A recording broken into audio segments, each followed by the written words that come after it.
Dani, eu vou começar fazendo a pergunta que eu tô fazendo para todos os candidatos logo de cara, que é por que você acha que merece ser prefeita do Recife? Para deixar pra galera logo, porque eles gostam de comparar essa resposta, se é muito genérica de um, se o outro já dá uma parada mais certeira. E eu queria deixar aqui pra você, por que você merece ser prefeita do Recife? Porque Recife nunca teve uma prefeita. Em quase 500 anos de história, as mulheres são maioria na cidade do Recife, 51,4%. Maioria das eleitoras, 54%. E nunca em 500 anos Recife teve uma prefeita. Porque com mais mulheres na política, há mais políticas públicas para as mulheres. É verdade, isso é uma verdade. 500 anos, nunca teve uma prefeita, Nunca, né? nunca, nunca, nunca. Quando a gente para pra pensar assim no Brasil como um todo, né, essa mudança assim com relação às mulheres ter mais espaço, ela vem se construindo meio que a partir de recente, né, Dani, assim, na política, digamos assim, que ficava mais voltado para os homens, né, como um todo. É isso, eu sou professora, né? É isso que eu Uhum. sou e eu venho desse lugar. Eu sou uma professora de história. E aí tinha um pensador aqui do século XIX que dizia que uma mulher só deveria sair de casa 3 vezes na sua vida. Para o seu batizado, para o seu casamento e para o seu próprio enterro, né? Então passaram alguns séculos, isso mudou, mas por muito tempo o lugar da mulher era o lugar do privado. E a mulher tinha todas as tarefas do cuidado. Cuidado com a casa, com os doentes, com os animais, com as crianças, com os idosos. Então séculos se passaram e esse lugar da política, que é da polis, da cidade, o lugar das decisões, o espaço público, não era um espaço feminino. Então, isso vai mudando com o tempo, mas veja, as mulheres começaram a votar aqui no Brasil recentemente, gente. Uhum. A gente fala em 1937, e para as mulheres votarem, elas tinham que preencher vários requisitos, ter autorização do marido para votar. Se elas fossem viúvas, elas tinham que demonstrar que tinham patrimônio para poder votar. Então, é recente a participação da mulher na política. É tão recente que até 2016 não tinha banheiro feminino no Senado Federal. Mesmo, veja, tendo senadoras eleitas desde a redemocratização aqui em Recife. A Câmara de Vereadores da cidade do Recife construiu o primeiro banheiro feminino no plenário para vereadoras também em 2016, a partir desse debate do Senado. Aí muita gente diz, Dani, é um detalhe, a arquitetura. Não é um detalhe, é um não lugar na política pensado para as mulheres. Eu fui mãe recentemente, ontem o meu bebê Jorge, vê a diferença. Eu tenho uma filha de 21 anos e fui mãe, tenho um bebê de 8 meses. Fez 8 meses ontem.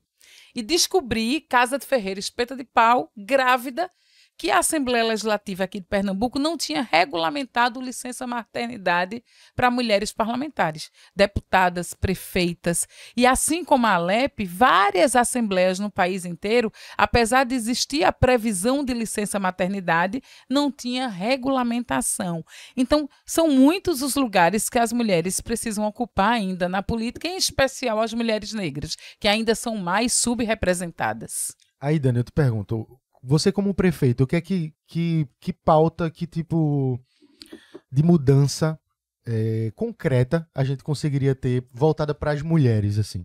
Olha, eu venho de uma trajetória de construção de movimento social, né? Demorei muito a me aproximar de um partido político. Eu venho do lugar do movimento de mulheres, do movimento feminista, do movimento negro, movimento de mulheres negras. É desse lugar que eu venho. E uma pauta central para a gente é a redução de desigualdades na cidade do Recife. Isso é o guarda-chuva de todas as políticas públicas, né? Recife figura entre as capitais mais desiguais do país. Em plena pandemia, chegou a ser a capital nacional da desigualdade. Agora está em segundo lugar, mas ainda tem números muito ruins. E essa desigualdade, a gente precisa olhar para ela. Ela é de classe social, ela é de gênero e ela é de raça.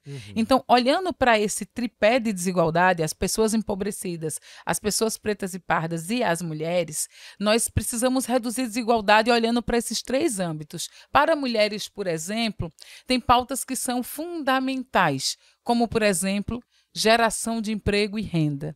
Hoje a gente tem a segunda maior taxa de desocupação do país, a maioria, muitas pessoas jovens, muitos jovens entre 16 e 24 anos que estão fora do mercado de trabalho, muitas mulheres que são mães e pela maternidade não conseguem voltar a estudar e trabalhar por conta da demanda de creche. Então a gente precisa pensar em ampliar essas vagas na creche para que essas mulheres elas não tenham a maternidade afetando o curso da sua vida diretamente, como acontece, e também ampliar os cursos de profissionalização, descentralizando para as periferias e trazendo outras profissões menos sexistas. Nada contra curso de confeitaria, cabeleireiro, nada contra isso. Mas a gente quer mulheres também na área de inovação, de tecnologia ou em qualquer área que ela quiser. Sim, interessante. É um ponto de vista até que interessante, porque as pessoas... É muito confuso, principalmente para quem nos assiste, de maneira só, vamos dizer assim, a população como toda, saber o que de fato uma prefeitura consegue fazer ou não. Sempre a gente traz alguns assuntos e diz, isso não é pauta da prefeitura, não é responsabilidade da prefeitura. E quando a gente traz algum desses assuntos, eu lembro do debate passado, Rafa, com um dos candidatos aqui, que a gente trouxe um aplicativo que era usado para a segurança da mulher no Ceará. E eu acho que era em Fortaleza. Não era em Fortaleza, não foi? Nina, né? Nina, né? Nina é o nome do aplicativo, perfeito. Que era para ter uma interação para a segurança dela direta num aplicativo, onde um assédio no ônibus. Eu acho que ele era voltado para o ônibus, eu não lembro perfeitamente. E ela poderia fazer em tempo real, né? Registrar ali. Exatamente, registrar em tempo real, iria diretamente para uma delegacia especializada da mulher. Dependendo da empresa de ônibus, eu lembro que isso era um pedido, ainda não tinha rolado. Ter acesso às câmeras do ônibus para que, de maneira rápida, consiga ter algo concreto. A gente jogou até aqui, teve candidatos que não se importaram com isso, falaram bobagens aqui, e também, ao mesmo tempo, a gente divide um pouco da opinião do que a prefeitura consegue fazer ou não. Uns dizem assim, não, mas a prefeitura pode pressionar um pouco, mesmo que não seja papel dela, ou trazer políticas públicas para movimentar esse assunto e o debate. Já outros não é minha responsabilidade, então fica por aí. Com relação à segurança pública, existe alguma atividade da prefeitura que a gente consiga trazer, segurança da mulher, perdão, especificamente para a segurança da mulher, aqui na cidade do Recife, que a gente sabe que é um problema, claro, no mundo todo, no Brasil principalmente, mas aqui em Recife, às vezes fica aquela de, não, a gente depende do Estado, ou depende de alguma pauta do governo federal. E uma prefeitura, como a gente conscientiza de uma forma ou age diretamente nisso? É possível fazer isso, Dani? Olha, é possível sim.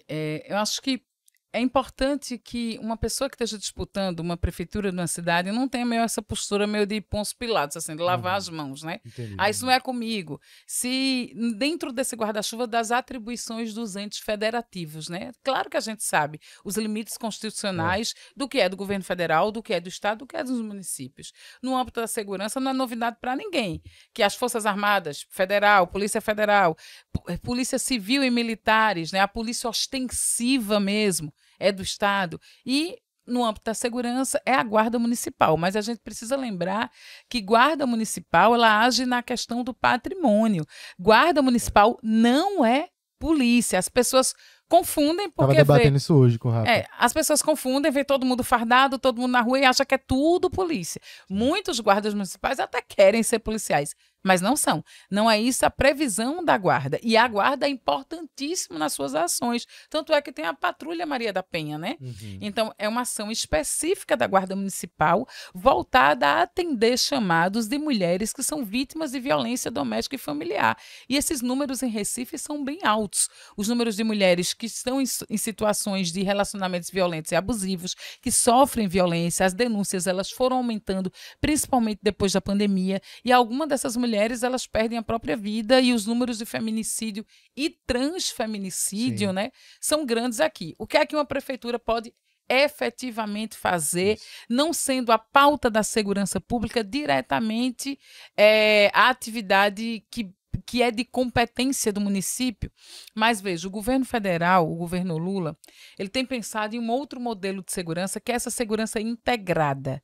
Sair da segurança pública, a gente só pensar a segurança pública como polícia, essa segurança pública ostensiva, e pensar no modelo de segurança pública que se tem chamado de segurança urbana. E justamente os municípios, que é onde a gente se organiza, trabalha, vive e sobrevive, são nos municípios, têm um papel fundamental integrando governo federal, estado e municípios no que se tem chamado de segurança urbana. O que seria isso? É a gente pensar em outros meios de promover segurança, como, por exemplo, investimento em iluminação pública. Isso é de competência da prefeitura. A gente sabe que ruas escuras mais iluminadas são mais propensas a acontecer furtos, assaltos, crimes sexuais como estupro. É mais inseguro para as mulheres andar por uma rua mal iluminada. Transporte público, né? A gente sabe que o subsídio é do Estado, mas a prefeitura tem assento nesse conselho do transporte público do Grande Recife, e a maioria dos coletivos circulam no Recife. Será que a gente não poderia pensar justamente em integrar várias ações que a prefeitura pode para que essa cidade seja uma cidade mais segura para as mulheres? E como proposta de segurança, a gente tem pensado justamente em criar um centro de monitoramento. O que seria isso, né? É a gente pensar num lugar de monitoramento onde você construa um espaço que interligue as questões. Assim, a gente consiga, por inteligência, e tem muita inteligência artificial que pode fazer isso, saber onde está faltando energia, está faltando luz, está mal iluminado, ver inclusive o trajeto desses ônibus, porque reduziram muito o número de linhas, então às vezes essas mulheres elas precisam descer longe de para onde elas vão. A gente vê quais são os bairros que têm a maior incidência de estupros, de assalto, e como você cruza isso, deslocando patrulhas da Guarda Municipal para lá, nas saídas da escola. Tem muito sim que uma prefeitura pode fazer para que a nossa cidade seja mais segura para as mulheres e para todo mundo, porque o que é que eu digo? Ela é mais insegura para a mulher. Eu sou mãe de uma menina e de um menino. Toda mãe tem medo que o filho saia de casa, seja assaltado, cuidar da violência, andar de ônibus. Mas se a mãe de uma menina tem um medo maior. Claro. É um outro medo que perpassa, né? Como se no próprio ônibus, ônibus é um dos lugares onde existe o maior número de assédios em relação a mulheres. Não é seguro dentro de casa, não é seguro no ônibus, não é seguro na rua. Então, se é mais difícil para as mulheres, no dia que Recife for uma cidade melhor em todas as áreas para as mulheres, vai ser melhor para todo mundo.